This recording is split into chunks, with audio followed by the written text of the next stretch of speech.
In 1945, a frightening rumor started to spread in the town of Hinterstein. The town itself was usually pretty sleepy, just a tiny thing perched near the Alps in the far south of Bavaria. But as the war had reached its conclusion, the town was swelling in size. Refugees from all over Germany had been retreating from the cities and flooding the countryside. The longtime residents must have looked at all these newcomers with at least a little suspicion. It wasn't until just after the end of the war that the rumor really started that a secret Nazi superweapon had been smuggled into this tiny little town.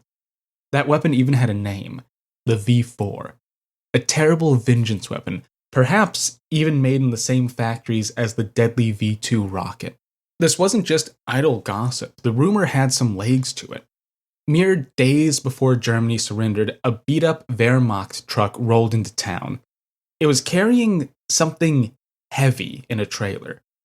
Its drivers weren't soldiers, but a troop of scientists, maybe engineers. At least they weren't carrying weapons and they weren't in uniform. Someone in town remembers hearing them argue with a unit of SS troops. They heard one of these strangers say something about secret weapons facilities in Göttingen, and something about a flight from Berlin with another group of scientists. The strangers even unloaded the thing. Once off the trucks, it was stashed in a basement, far out of view of normal eyes. Townsfolk had tried to ask the strangers about what they were protecting, but the answers they got made no sense. They were told it was some kind of Rechenmaschinen, a word that the townspeople had never even heard before. Maybe there was truth to the rumor. Maybe a gaggle of scientists really had hidden a bomb in this sleepy little village.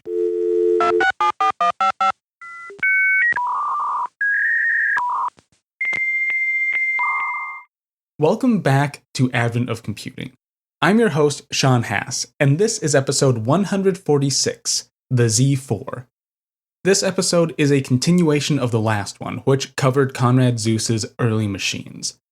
In that episode, we worked our way through the Z1, Z2, and Z3 computers. That's with a few quotes around that word.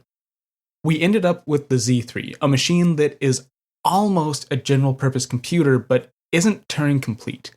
It's missing conditional execution, but in all other forms, it's basically a computer. This time, we're going to be looking at the Z4, the last computer that Zuse built during World War II. It's also supposed to be Turing complete. Why does that matter? Is it true at all? Well, that's what we'll be trying to figure out today. We'll also be looking at one other part of Zuse's work, Plan Calcul. That is, his programming language. Plan Calcul has been called the first programming language, or at least the first high-level language. But as with all things Zuse, that claim on its face can be hard to believe. Last time we painted this picture of a man working in isolation from the outside world. Zuse developed his first machine, the Z1, with no knowledge of prior digital arts. That's partly because there were, almost no prior arts to work off of. As World War II sets in and Zuse develops more and more complex machines, he stays in this isolated bubble. New projects spring up around the world. The digital revolution is just about to begin. But due to the circumstances of the war, Zuse remains isolated from developments outside of Germany. Thus, his work is fairly unique. He also has to contend with this touch-and-go relationship with the Third Reich. His work is funded, but not essential to the war effort. That put Zuse in a situation where he had to scrounge for parts from, in some cases, pretty dubious sources. This gets worse as the war goes on. The Z4 is completed in 1945, which perhaps makes it all the more impressive. So let's dive back into Zuse's workshop. This time I can certainly promise some very wild twists and turns along the way. It's hard to figure out exactly why the Z4 was built. I know that might sound stupid on its face, but let me explain. I said last episode that it seems from Zuse's autobiography that he was simply bit by the computing bug. He had developed this vision of a digital future and worked tirelessly towards it. So, of course, after the Z3, he should construct another machine. The march must go on. I've also seen it speculated that the Z4 was actually a commissioned computer. Now, this gets into the fun complication of how Zuse avoided the draft. Back in 1940, Zuse had established this company called Zuse Autobiography in order to build and eventually sell computers. But once again, this computer work was not deemed essential to the war effort. This mattered for rationing, but also for draft exemptions. Men who worked in jobs essential to the war effort could apply for an exemption from active duty service. Without an exemption, Zuse could be sent to the meat grinder. He could be sent to the front. So he couldn't just work on these newfangled computer things. Luckily, he did have a day job. It was at Henschel & Sons, a weapon and aircraft manufacturer. There, he worked as an engineer designing and building missiles. That job was good enough for Zuse to get his exemption. The issue here was that Zuse had to keep up that connection in some capacity to remain exempt from service. Exemptions were a tenuous thing. There was a point where Zuse was almost sent to the front when he was between employment contracts at Henschel. He was technically a contractor, I think, so he had these overlapping terms on his contract. There's a little space between them. That was enough that he was drafted and thrown on a train. He was actually moving towards the front line when his contract came back into effect. He was quite literally snatched from the jaws of fate. At first, Zuse worked for Henschel full-time and ran his computing company as a moonlight kind of gig. During the construction of the Z3, he moved to part-time at Henschel. Zuse's autobiography is a little jumbled about the period. I think he may have been working less than part-time, perhaps. I'm not entirely sure because his work with Henschel starts to bleed together with his computer work. He was able to get some Henschel employees to help out with manufacturing components for machines. He constructed at least one special-purpose machine for Henschel, which I think may or may not have been done as a contract through Zuse's own company. Suffice to say, the Z4 might very well have been built to fulfill a contract for Henschel. Operations were so interconnected and wheeling and dealing was so prevalent that it's kind of difficult to say. This is just how a lot of folk had to operate to survive in the Third Reich. There's also the matter of funding here.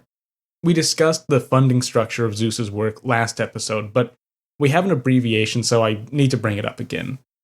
Zuse's computer work was partly funded by DVL, the German Aeronautics Research Institute. Of course, the acronym is for the German words for that. That was the state sponsor that Zuse was connected to, and the reason his work was allowed to proceed.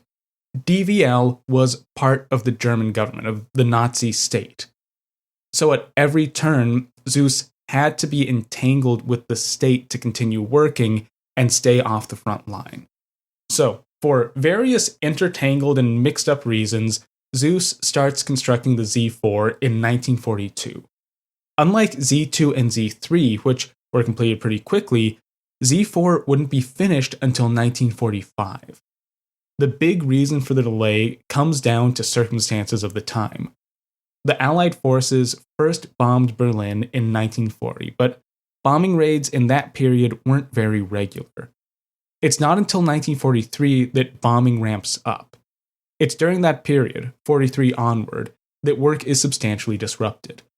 The Z1, Z2, and Z3 are destroyed during bombing raids in 1943. Zuse had to move his workshop multiple times in this period. He had to move all his equipment, the Z4 itself, and all of the workers that were now participating in its construction. Bombing also disrupted his supply chain, which was, at the best of times, already tenuous. Let's take memory as an example. This is also one of those classic weird decisions made by Zuse. The Z4 used mechanical memory. The reason here is, once again, a little mixed. The Z1 and Z2 both used mechanical memory. The Z3 used relays to store data. But with the Z4, Zuse went back to his mechanical roots. Why was that? Well, it was done in part to save space and save time. Zuse was able to construct pretty small mechanical memory modules at this point because he was very well practiced and was much more specialized than relay-based circuitry. These modules were made up of tiny sheets of steel that slid past each other, moving tiny pins that represented ones and zeros. Precision was very much the name of the game here. The module used by Z1 and Z2 had been made by hand. Zuse and his buddies just set up shop in his parents' apartment with coping saws and went to town. For Z4, Zuse wanted to do one better. He convinced a Henschel employee to manufacture dies for punching out plate steel parts to make the memory module. That would have made for much faster, cleaner, and much more precise work. Every part that was punched would be identical. The dies were completed, but they were destroyed in a bombing raid before they could ever be used. As Zuse explained, he was forced back to the coping saw method. That took more time, and it introduced more errors in manufacturing. A number of these roadblocks conspired to make the Z4 take years to build. But luckily, Zuse was a scrapper, and he was surrounded by other scrappers. It was the only way to survive in this period. During this era, Zuse's company had something like 20 employees, plus his network of friends, colleagues, and contacts that he had accrued over years of work. Relays were in short supply due to rationing. When it came down to it, a relay could be used in planes and other weapons platforms, or in this weird computer thing that some dude in a Berlin basement was building. Where do you think the bulk ended up? Luckily, Zuse had a good working relationship with some folk who worked at the telephone exchange in Berlin. They had plenty of relays to go around if they pulled a few little tricks on the side. This had got him some parts for the Z3 and would continue to be one supply line for the Z4. He'd get these gently used relays that weren't technically needed in the exchange, at least not right now. Schreier, one of Zuse's constant companions and colleagues in this period, was also able to wheel and deal his way into components. This trick comes to us from the recollections of one Martin Wolters, who worked with Schreier at the University of Berlin and had dealings with Zuse in this period. To summarize Wolters, the trick worked like this. During bombing raids, some Allied planes would get shot down in Nazi airspace. Debris from those planes in various shapes and sizes would then fall into Nazi-held territory. Schreier worked up this arrangement where the DVL would ship that debris to the University of Berlin for examination. The official reason was something like industrial espionage. These planes had all kinds of tech in them that the Third Reich hadn't seen before. So it became the duty of the University of Berlin to figure out what this technology was. The unofficial reason was that Schreier wanted to scrounge for parts. Allied planes had relays and vacuum tubes tucked inside them. Anything that survived could be extracted, reported on, and then disappeared into various projects. Some of those relays would make their way into the Z4. Then there was good old looting. This story, again, comes from Wolters. To quote, "In spite of our supply of components and small parts, earned honestly with our intelligence and knowledge, we needed a massive piece of bronze with high copper content. Something like this was nowhere to be found. The ever-daring, idea-generating Dr. Schreier merely commented that, in general, the streetcar overhead cables were made of bronze that was a good conductor. The cables also had the right diameter.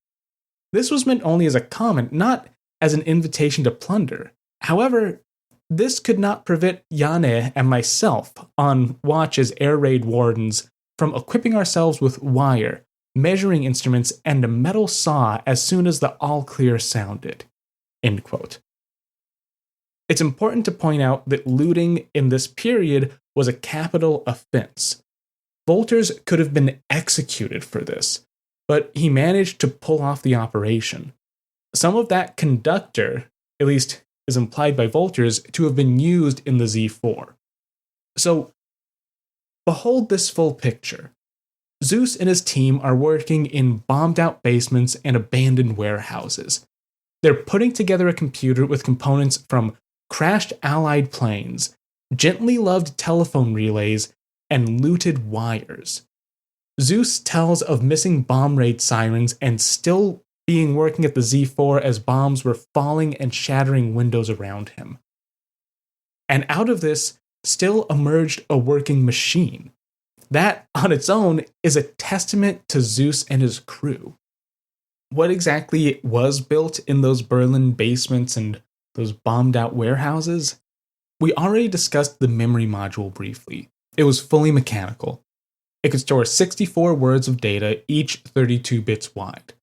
We're still at this point where memory space is so limited that stored programs aren't possible. Zuse would write about the possibility of doing that, but it was just never a reality. As such, this is another tape-based machine. The Z4 used the same tried-and-true punched celluloid tapes that all of Zuse's early machines read and wrote.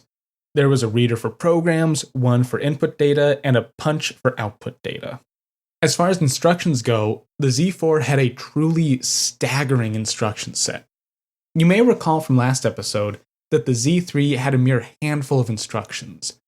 This new computer kept the same general design as the Z3. It has this 2-element stack that basically works like a calculator with operations that work off that stack. You get load and store instructions for moving data between memory and the stack. But the math repertoire is much expanded. The Z4 could perform 21 different math operations. For an early machine, that is wild. One of the reasons Zuse was able to fit in so many instructions was that the Z4 was microprogrammed. The Z3 also used micro instructions, but I chose to gloss over that a little bit. So, what does this mean? The theory here is a little abstract. The idea is that the actual instructions that are exposed to the programmer are in reality composed of many smaller steps. The computer is set up such that it runs those smaller steps to complete a full instruction. Each instruction, then, is stored as those micro instructions. This lets you easily add a new instruction by just writing out the micro instructions and giving them a name, or a number in this case. Each instruction was encoded as a set of these micro steps on a wheel. This isn't a euphemism, I mean a physical wheel. Contacts and wiring inside that wheel would connect different parts of the Z4's logic and math circuits during each step of an instruction. That's a very sophisticated way to handle logic on a computer. We still use microcode today.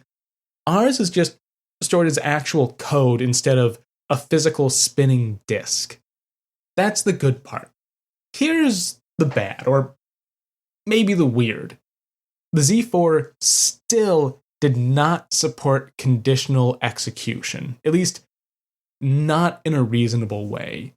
This matters because conditional execution is the final feature needed for Turing completeness, to be all that a computer can be. If a machine is Turing complete, it can calculate anything that's calculatable. It can do anything that any other computer can do. You get hooked into all of this theory, all of this practice, all of these tricks that make your computer truly powerful. But in 1945, as the Z4 reached completion, it just wasn't there. Notice the very specific language I use. It couldn't do conditional execution.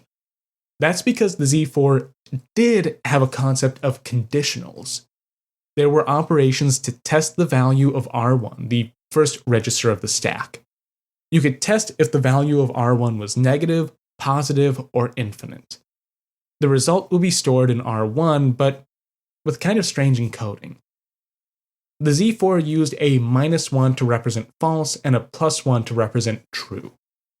In theory, you could work up something similar to conditional execution using this. I mean, I can think of how to do it, and I'm not all that bright when it comes to computer science. The idea would be to make the comparison, do some math to cast the value to either 0 or 1, and then multiply the result of whatever you were doing by that number. That would turn any undesirable result to 0. But that's not conditional execution. That's just a pretty standard trick used in math equations. You can do the same trick just with a nice equation and it cancels out any terms that you don't want. So in 1945, the Z4 was not Turing complete. That means it wasn't the first true computer by the strictest definition. Once we hit 45, we have the Harvard Mark I and ENIAC. The Americans have entered the picture, and they have working conditional execution. They have Turing-complete machines. But again, note the very specific language. In 1945, the Z4 wasn't a true computer. By 1950, that would change.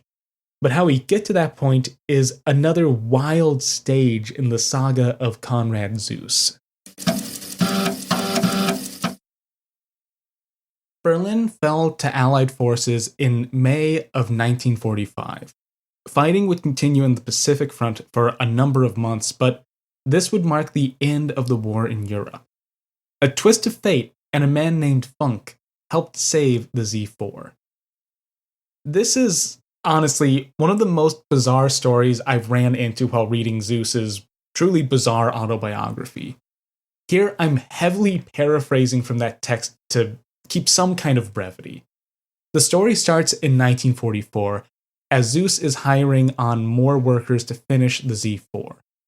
This was tricky because of the whole draft exemption thing, which seems to have self-selected for the kind of scrappy go-getters that made the Z4 possible in the first place. One of the folk that Zuse ended up hiring was named Dr. Hans-Jürgen Funk. Now, if my knowledge of German, which is very hazy, is correct, I believe it's pronounced something like Wunk or Funk. You'll have to excuse me if I slip into calling him Dr. Funk, because that's a slight mispronunciation that's hard to say no to. Now, I can find little information about the doctor outside of what Zuse himself writes, so we're just going to have to go with it. Funk was a theoretical physicist and one of the survivor types that knew how to work the Third Reich's administration. He was able to, somewhat mysteriously, get exemptions for employees. It seems he just knew how the bureaucracy worked, who to contact, what papers to file, and what magic words you had to file on them. Zuse tells us that Funk, in the summer of 1945, worked up an incantation to escape. That incantation went like this: the V4 must be safely evacuated from Berlin. That would set in motion a series of events that saved the Z4 and, perhaps, Zuse himself. This all goes back to a quirk in naming convention. Zuse had originally called his computers the V1, V2, V3, and V4. The V stands for experimental model. Auf Deutsch, of course. He would later retroactively change the names, swapping V for Z. This was done because the names V1 and V2 were also used to refer to the so-called vengeance weapons. The V1 was a cruise missile and the V2 was a rocket, both built explicitly to kill civilians. But in 1945, Zuse's latest machine was still officially known as the V4. Technically, there was another thing called the V4. It was a weapon, a short-range ballistic rocket, but it was more commonly known as the Rheinbolte. V3 was also taken, for that matter, by another vengeance weapon. That was a cannon, which was commonly known by its V name. So when a memo started going up the chain of command that said the V4 must be evacuated from Berlin, well, that managed to fry some brains. This particular V4 was a computer. But never mind that. It sounds like a vengeance weapon, something that cannot be allowed to fall into Allied hands. Trucks and fuel was requisitioned. Papers were signed allowing the staff that designed and built the V4 to leave Berlin, because you can't let them fall into Allied hands either. The V4 was loaded onto pallets and sent on its way to Göttingen. This all happened mere weeks before the fall of Berlin. It's likely the only reason why the Z4 survived the war. But this doesn't stop here. Once outside the city, things continued to get strange. There still wasn't a clear home for the Z4, so for a few days it bounced around. At one point, it was ordered to be installed in an ordnance facility. Zuse flatly refused that order after seeing the working conditions in that factory. This was late in the war, so it was staffed almost entirely by slaves drawn from concentration camps. Zuse and his crew roved through destroyed cities, blasted out roads, and the ruins of the countryside on their flight. They'd even spend a few days camped out in Bavaria with Werner von Braun and his team of rocket scientists. I must say, there is something funny about the V4 cover leading to a meetup with the creator of the V2, but I digress. Zuse eventually went to ground in Hinterstein. It's high in the mountains near the border with Liechtenstein. The town was filled with other refugees, SS troops, and a few others who managed to escape the cities. The Z4 itself was set up in the basement of a farmhouse. Over the next few weeks, the Third Reich surrendered and Germany was occupied. Refugees started to drain out of the Alpine village, leaving the locals and a strange assortment of survivors. Zuse, his wife, his young son, and a few others would stay behind with the Z4. This marks the beginning of a period of near exile. Zuse no longer had funding from the DVL since, well, the DVL and the rest of the Third Reich had been either dismantled or destroyed. The Z4 was left adrift, more a curiosity in a basement than anything. Zuse actually struggled to figure out what to do here. To pull from his autobiography, quote, "We stayed in Hinterstein, and at first it was out of the question to consider continuing with our work. Although someone did come up with the idea of generating horoscopes with the Z4, which perhaps could really have turned out to be a profitable business. But luckily, we didn't know anyone who could supply the necessary formulas." End quote. This is also when the Z4 was renamed. Remember, as the war ends, it was still called the V4. Its cover was, implicitly, that it was a weapon. Well, that kind of got around town during the early occupational period. The rumor was that a scientist from Berlin was hiding his V4 thing, a giant bomb or rocket or poison gas or something, underneath the town. When Zuse got wind of this, he and his friends frantically relabeled all of their notes. The V4 name had worked well enough, but it had just become a liability. V became Z, and the Z4 was born just in time for French troops to come snooping. Over the next few years, Zuse worked on his art. He helped raise his young son, and he had time to think about computing in the theoretical sense. He had already formed some ideas about programming. It's during this exile that those ideas would solidify. But we'll get back to that in due time. For now, I want to jump forward a few years. In 1947, Zuse re-established business as Zuse Engineering, in German, of course. This is when his years of isolation would end. Prior to 47, Zuse had only scant rumors of computing in the outside world. He had at one point seen an intelligence memo about the Harvard Mark I, but that was it. There were no real dealings with the world outside Germany for him. That was rapidly changing. Perhaps it should be no surprise, but the first to pounce on Zuse were IBM. The American company had actually maintained a strong presence in Nazi Germany all throughout the war, which was in violation of numerous US and international laws and also verged on the horrifyingly unethical. The main trick was that IBM's German branch had restructured as a separate company. There were shell companies that were established to help funnel money back to America. After the war, IBM reconstituted this German branch. Once Zeus opened up shop, a few men in blue suits and a nice car came calling.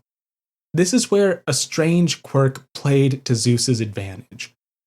Way back in the late 1930s, he had filed patents on a number of technologies used in the Z1. Remember that mechanical beast? Well, those patents were general enough as to be a little sticky for Big Blue. So IBM offered to license those patents. Apparently, they paid Zeus pretty well for that licensing fee. Now, this leads to an interesting point. In his autobiography, Zeus seems a little upset that his dealings with IBM ended there. He was looking for some kind of partnership, or a research grant, or ongoing involvement. It would seem he wanted IBM to pick up the Z4 and elevate it to a grand stage, or at least pick up some of his work. Instead, he only got very limited legal connections to IBM. Zeus makes it sound like he didn't understand why IBM wasn't more interested in the Z4. But if we look at things from IBM's side, the reason is crystal clear. At this point, IBM was already working on vacuum tube machines. The SSEC, IBM's first tube machine, was already under construction. This was a stored program computer with conditional execution, a much more capable machine than the Z4. There's just not much of a comparison. I don't see a world where IBM would be interested in the Z4 outside of possible patent concerns. Remington Rand would also contract with Zeus on a few projects. These, yet again, weren't related to his one extant computer, but it did give Zeus and his colleagues a reason to visit the States. There they would meet, of all people, Howard Aiken, the creator of the Harvard Mark I. It's also entirely likely that Zeus met Grace Hopper on this visit, since she would have still been working in Aiken's lab at Harvard, but I digress. In all of this, Zeus was still somewhat frustrated that the Z4 hadn't been warmly received. That finally changed in 1949, when Dr. Edward Stiefel arrived at Zeus's office. Stiefel had come from ETH, a mathematics research outfit in Zurich, looking for a computer. To quote from Zeus, he had just returned from a study tour in the United States, where he had seen many beautiful machines in beautiful cabinets with chrome work. The professor was more than a bit surprised to find the Z4 indeed outwardly a bit worse for wear, housed in a stable. Undaunted, he dictated a simple differential equation, which I was able to program immediately, feed into the computer, and solve. Afterwards, we signed a contract. The Z4 would, after thorough repair and cleaning, be leased to ETH. End quote. The computer had finally found a home. After air raids, its flight from Berlin, and years in a basement, the Z4 would be put to actual use. But there was a caveat. Stiefel needed conditional execution. It always comes back to that pesky detail of Turing completeness, doesn't it? Zeus fulfilled this request in kind of a wild way. So remember, the Z4 is not a stored program computer. It does not have any code in memory. There's no concept of an instruction pointer to move around. You have physical tape. How then does one conditionally execute code? For this to make sense, we need to introduce a few more instructions. Each program for the Z4 started with an instruction called ST. It's short for start. That usually just tells the computer it's time to get a move on. We're about to get going, buddy. There's a similar command to end a program called fin that just tells the Z4 to stop it. We're done. A new instruction was added to support conditionals called SP. It's short for sprung, or jump, if you want to take the English. If the R1 register, which is the output for all math instructions, is set to +1, then the sprung instruction tells the Z4 to advance the tape until it reaches a start instruction. This is a physical process. The actual tape reader advances forward one instruction at a time clacking all the way until it sees the ST. It ignores any instructions that come between the jump and the start. And like that, the Z4 was made Turing complete. Using the SP instruction and a little bit of math, it was possible to control what parts of the program were actually executed. It's weird, it's limited, but I think it may be the only way to make conditionals really work on a tape-based machine. There is one more wild trick that made the Z4 more useful. From what I've read, I think this feature is also post-45. That is, the subroutine. Once again, it's wild, and to be clear, I'm getting all these technical details from yet another Rojas paper. Huge ups to Rojas. So, subroutines.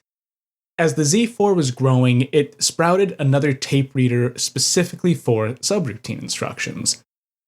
The up command transfers control from the main tape to this secondary tape reader. That tape runs until it reaches a fin command. Then control is transferred back to the primary tape reader. On its own, that's not really the most useful thing in the world. You can only use it once, since once the second tape hits fin, it's over. That is, if you don't dream big.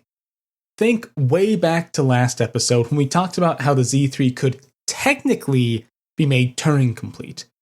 There were a number of tricks needed, one of which was a physical loop.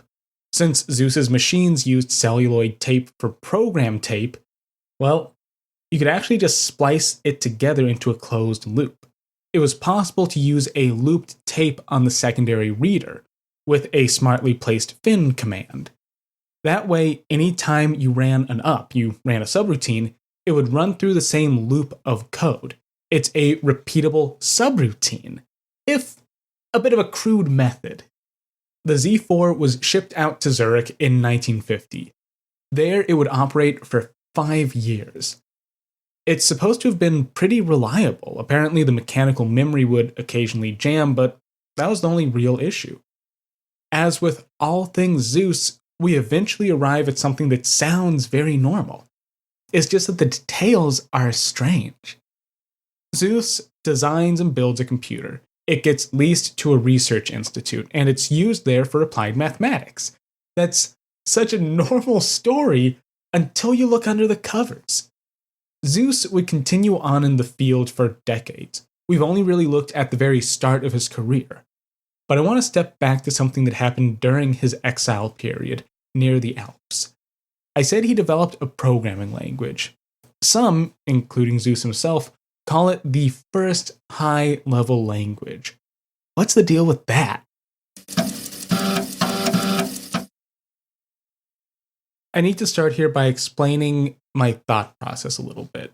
During this series, I've been working off of Zuse's autobiography, which is roughly chronological but a little scattered. Later papers that I've used are from people like Rojas or Knuth, and a number of other authors. They look at Zuse's work through the lens of computer science. These are technical documents with a nod to the history. I've been trying to mix those two streams together to form, I hope, a very broad picture of Zuse's early work, but also a technically accurate picture of his work. You may have noticed that intent has been pretty hard for me to pinpoint. Zuse doesn't really give super clear reasons for all his choices and whims. It's just not his writing style. We're not dealing with a Ted Nelson or a Calvin Moores who explains every thought they've had since they were a teenager. Similarly, the technical sources don't give rationale for everything. When papers do talk of intent, it's with glances to the past. As I always say, it's hard to appraise early eras in computing because we know the paths that continue forward. We know which ideas were good ones, or at least which became popular and venerated. I want to be especially considerate of this as we approach Zuse's programming language.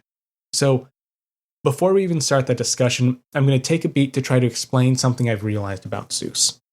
In this period, before stored program computers and before Zuse was really integrated with the rest of the field, he saw computing in a very visual way. Remember, Zuse is an engineer and an artist. He made realistic woodcuts, engineering diagrams, and these wild oil paintings that depict winding and twisting skyscrapers. Zuse says in multiple parts of his autobiography that he's a very visual person. I think that in this period, he is still approaching computing as a visual medium.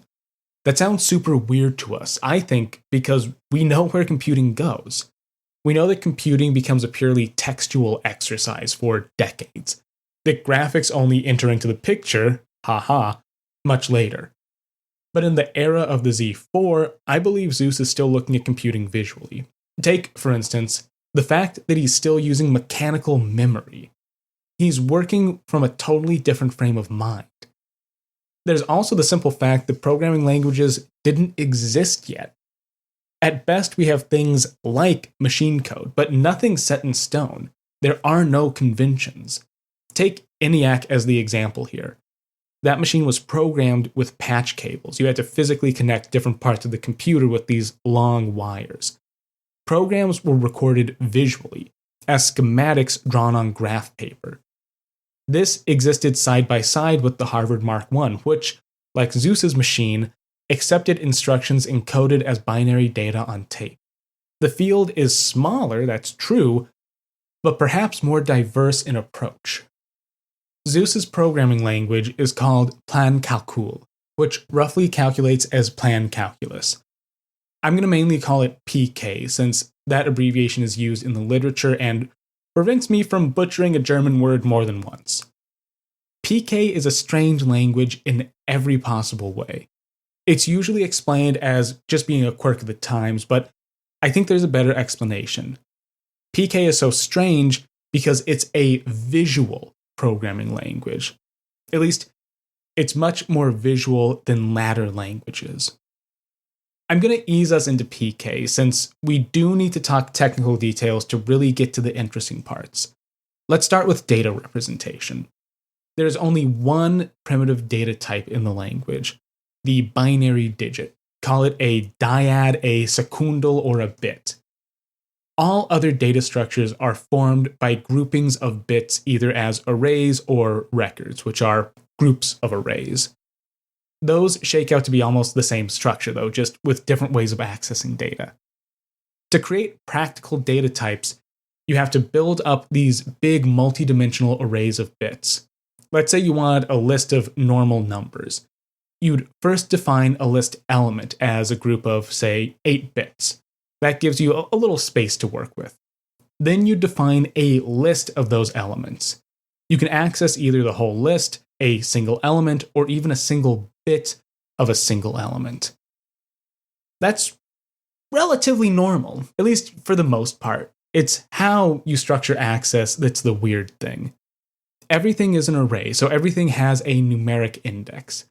To describe a specific index, you write the variable's name and then the index on a line below it. For a sub-index, like accessing a bit in our list, you would write another number on the line below that. You end up with a vertical line of numbers. This is quite literally the opposite of how every other programming language works. In, say, Fortran, you can create a very similar list structure. You access data by writing out on one line the variable followed by its indexes. There's some syntax to make everything clean, but that's beside the point. In a normal language, things are written left to right in a horizontal fashion on a single line of text. In PK, things are vertical, top to bottom. This can be understood easily enough, right? The horizontal format didn't exist yet because programming languages didn't really exist yet. Zuse is going from first principles, so he's unbridled by tradition. But, dear listener, there is a tradition that he could work off of, one he was familiar with. In mathematics, we already have a construct for these kinds of higher dimension arrays. It's called a matrix. There's a well-established notation for accessing matrix elements. It's called the subscript. You can address any element in a matrix by writing a subscript on the variable. If you have multiple subscripts, then you separate them with a comma. The subscript is just written as a smaller text on the lower right-hand corner of the variable. That lets you keep your equation on one line of paper, all horizontal left to right. So the simple lack of tradition doesn't explain why PK is the way it is. That's one of the reasons why I think Zuse was working visually. So here's one of the implications of the weird vertical choice. A single statement in PK takes up multiple lines of text. So I guess we gotta move up to statements. A statement in PK sits next to something that looks, at least to me, like the clef of sheet music. You have three vertical letters, V, K, and S. Then to the right of those is a vertical line. Those are identifiers, and there are some rules about how they're used and what they need to be present for. Basically, anything on the right of the V is an input variable. K denotes some information about indexing, and S denotes the type of that variable. It's a structure. Note that a V line can actually be multiple lines because of the nature of variable addressing in PK. Assignments are denoted as an arrow pointing to the right. The right and left side of the arrow both follow the same staff rules. In other languages, an assignment is simple. X equals 2. That sets the variable x to the value 2. But Zuse's language is structured in such a fundamentally different way. An assignment becomes this big block that fully describes the types, indexing, and values on both sides of the arrow. Despite that different structure, it still encodes, it still represents all the same information as a more traditional statement in any other language. It has a source and destination. It has information about what kind of data is moving around. It has what direction the data is moving in. So really, it's just the representation that's different. The idea is the same. I think that's classically Zuse, right? I have one final wrinkle to add to the variable system before moving on to code. In PK, it's possible to index an array with the value of another variable. You can tell the language that you want the nth element of a list where n is some value stored somewhere else in the program, maybe even some element of another array somewhere else. This, however, is a little tricky. In PK's weird clef notation, you have predetermined slots for variables and indexes on that staff. So how do you note that an index is itself a variable? Well, the solution's simple. You draw a line. This makes instant sense if you look at actual code, but I'm stuck here in audio land, so let me explain as best I can, and I'll link to a paper on Plan Calcul that actually shows this operation. For indexing by variable, you just write your first list in one column and leave the K slot open. That's the index identifier. Then you go over to the next column, you write out the variable you want to use as the index. Finally, you draw a line with a right angle elbow going from the K slot of the first variable column to the V slot of the second variable. You end up with this square of data that has this circuit-like trace cutting through the middle. It's strange to us. It looks, frankly, a little arcane, like it should be written on a scroll somewhere to describe components of some kind of spell. But there are two things to point out here. Firstly, like with other parts of PK, this is just a different way of expressing a very common operation. It has a direct equivalent in more traditional languages. Secondly, it is very visual. You're literally drawing a line to express a relationship between two variables. I don't know how much more visual you can get than that while still having text on the page. Okay, I think we're set to get to the really wild part of this language. This is something that when I found out, I actually did kind of chuckle a little bit. PK is Turing complete.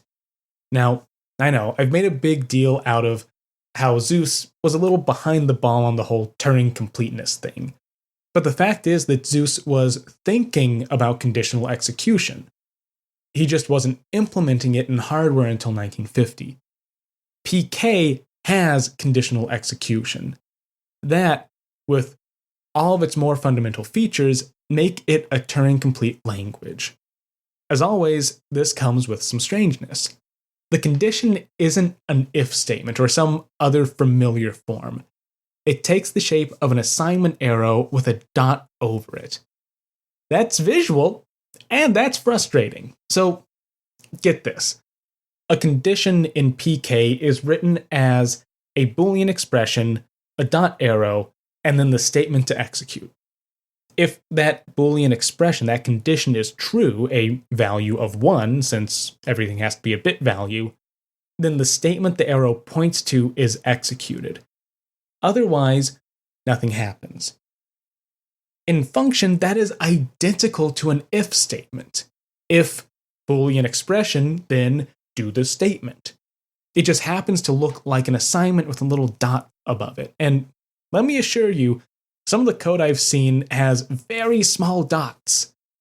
I find this frustrating since assignment and conditional execution are miles apart. They're totally different types of operations, but in PK, they look nearly identical. That's odd at best, but I think part of that comes down to some typology.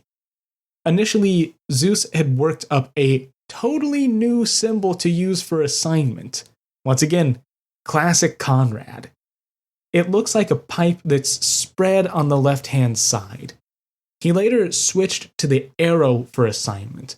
That means that initially an assigned pipe thing and a conditional arrow would look totally different. PK also had loops and iterators. You could take an array and execute a subroutine for each element of that array. That's some super modern and super convenient stuff. But remember, we're visual here. Loops, iterators, and subroutines are all wrapped in big, bold square brackets. Those are a normal sight in more textual languages, but in PK, we're talking proper big brackets. They envelop multiple statements, so in theory, you could even wrap a whole page in these brackets. This is another one of those features that we know today, it's just executed in a strange way. When you see PK code that uses brackets, it makes no sense until you get that it's just a block. As early as Algol, way back in 1958, we had this concept of the block. It's a way to group together code for things like loops and subroutines. In Algol, a block's wrapped in the words begin and end. In C and its descendants, curly braces are used for the same purpose. Python uses indents. But PK just takes a visual approach, using big, bold brackets. There are a few other bits of PK that are less common in modern languages. And here I do mean features, not just weird notation and structure things. One that sticks out to me is the mu operator. That's mu the symbol. It means, roughly, select. You use mu to find the next entry of an array that matches some condition. You could write up a very simple statement that would return the next element with a value over 10, or the next element with a specific record structure. There are equivalents in modern languages, like the filter functions in things like Python and JavaScript. But that's all pretty new. There's also the fact that mu functions as an iterator. If I'm reading correctly, then you could use mu inside a loop to process all elements that match your condition. To make a long story short, that's very sophisticated. By and large, this language is classic Konrad Zuse. In isolation, he had this wild insight which lined up with the rest of the digital world. He worked out what a high-level language needs to be, what it has to do, and how it has to work. If you look at the larger picture, it sounds very mundane, but the details are all very unique.